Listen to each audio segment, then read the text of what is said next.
اشتباه شدم یا من؟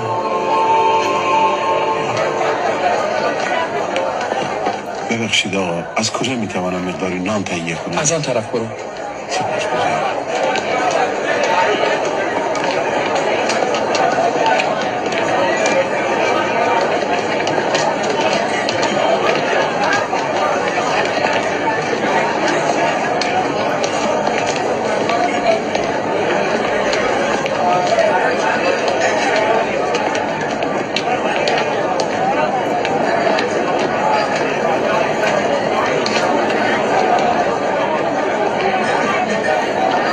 این تکه را بگیر تا خانه.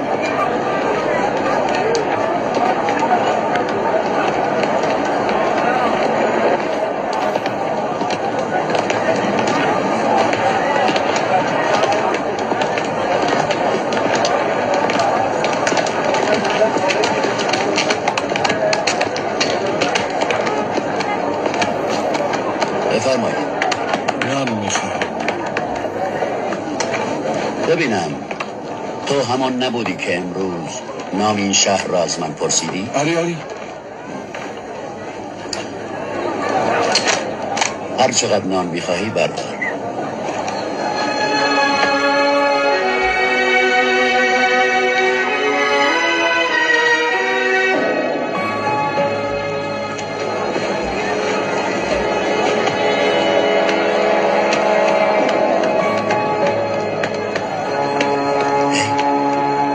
وقت به ما رو آورده. این غریبه گنج پیدا کرده.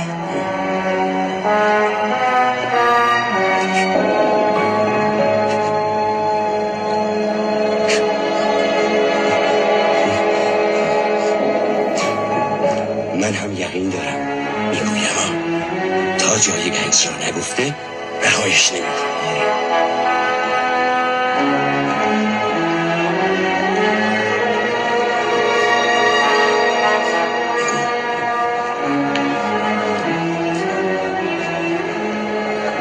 غریبه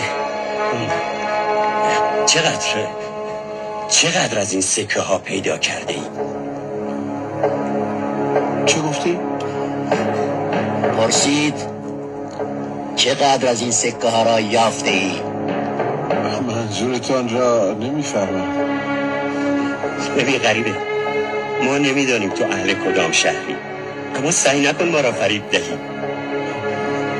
فریب برای چه؟ نمیفهمم شما از چه سخن میگویید.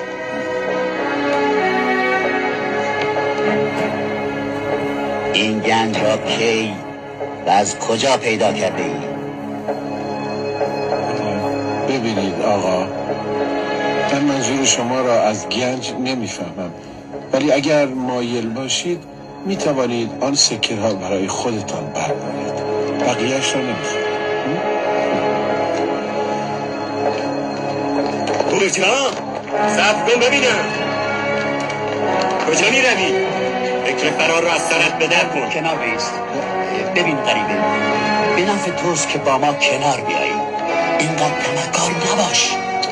اگر مامورین بفهمن هم گنج را از دست میدهی و هم جریمه میشوی و چیزی دست تو را نمیگیرد. پس بهتر از عاقل باشی. اگر سلس اون را با ما تقسیم کنی، راه خرج کردن بقیه‌اش را هم به تو نشان خواهی. با هم حرفای ابلهانه چیست که شما میگویید؟ دیوانه شده اید؟ کجا؟ وایستا، مثل اینکه خیلی طمعکاری. نخواهیم گذاشت اون گنج را به تنهایی صاحب شوی. رهایت نمی کنیم. بروید. صبر کن ببینم. نمیگذارم فرار کنی. نمیگذارم فرار کنی. این مرد گنج پیدا کرده. میخواهد فرار کنم. نمیخواهد مالیات بدهد. او گنج پیدا کرده. نگذارید فرار کنم. ما او را گرفتیم. گنج پیدا کرده. باید را بگیرید. نذارید فرار کنم. باید مکان گنج را بگوید. نگذارید فرار کنم. ما او را گرفتیم. بروید کنار. چه شده؟ گنج پیدا کرده، آن وقت میخواهد فرار کنم. او راست میگوید؟ بروید دنبالش بیایید.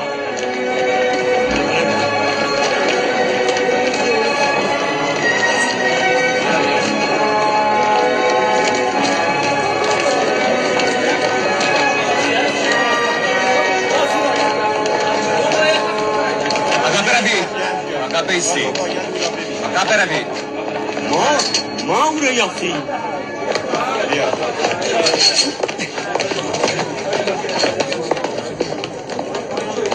ما او را گیر انداختیم، باید پاداش خود را دریافت کنیم. می توانیم برویم. بله عالی جناب.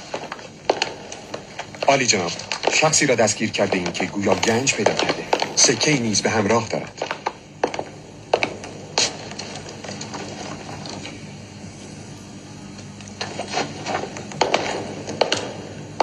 عالی جناب، ملاحظه بفرمایید. بگذارید برای فردا. امروز خستم. سکه عجیبی است جناب قاضی استیونز، ببینید.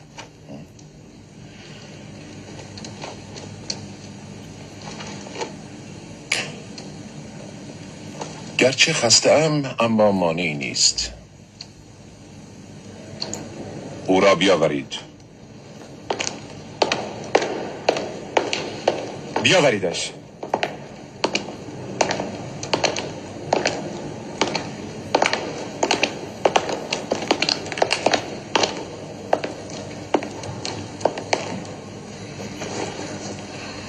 خب بگو ببینم این سکه را از کجا آوردی؟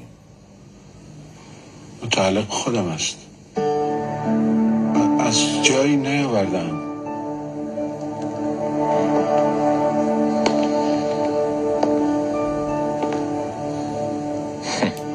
به ظاهرتان نمی آید که اهل مزاح باشید. این سکه متعلق به زمان ما نیست. اصلا سکه های حالا این شکلی نیستند. این سکه در این زمان پیش شما چه می کند؟ من حرفی برای گفتن ندارم جز این که این سکه از آن خودم است و از جایی هم نیاوردم. ببینید آقا، من خستم و حوصله جر و بحث با شما را ندارم. پس قبل از اینکه مجبور به عکس العمل شوم خودتان اقرار کنید که این سکه را از کجا آورده اید. پاسخ من همان است که گفتم. اگر 1000 بار دیگر هم بپرسید پاسخی دیگر نخواهید شد. معلوم خواهد شد. اگر چه شلاق میتواند زبان شما را باز کند، اما تا تحقیق و تفحص دقیق در من صبر میکنم.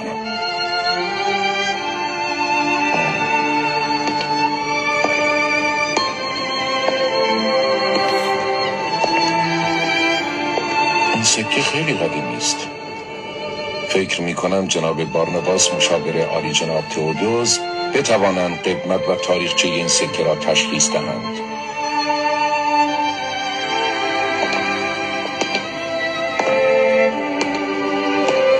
به قصد فرمانداری برو و جناب بارناباس را از طرف من به اینجا دعوت کن. اطاعت.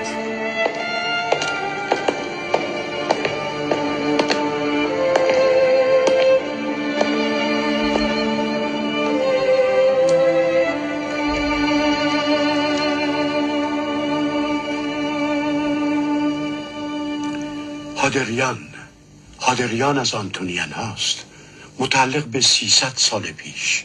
300 سال پیش؟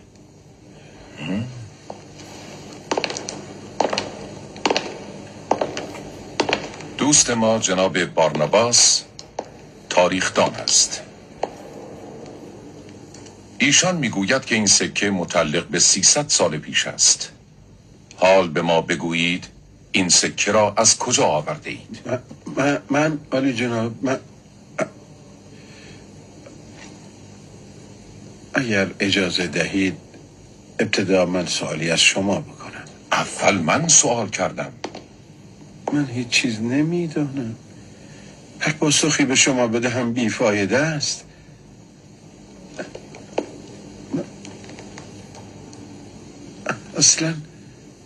اصلا آیا شما مسیحی هستید؟ چرا میپرسید؟ بله البته که مسیحی هستم. اتفاقا همان روزهای اول عمر تعمید شدم، حتی قبل از آن که امپراتور را تعمید دهند. امپراتور؟ یعنی امپراتور هادریان و دیوکلتیانوس هم مسیحی شدند؟ ببینم شما از چه صحبت میکنید؟ هادریان سالهاست مرده. منظورتان از دیوکلتیانوس چه کسی است؟ اصلا شما اهل کدام شهرید آقا؟ این سکه زمان هادریان را از کجا آورده اید؟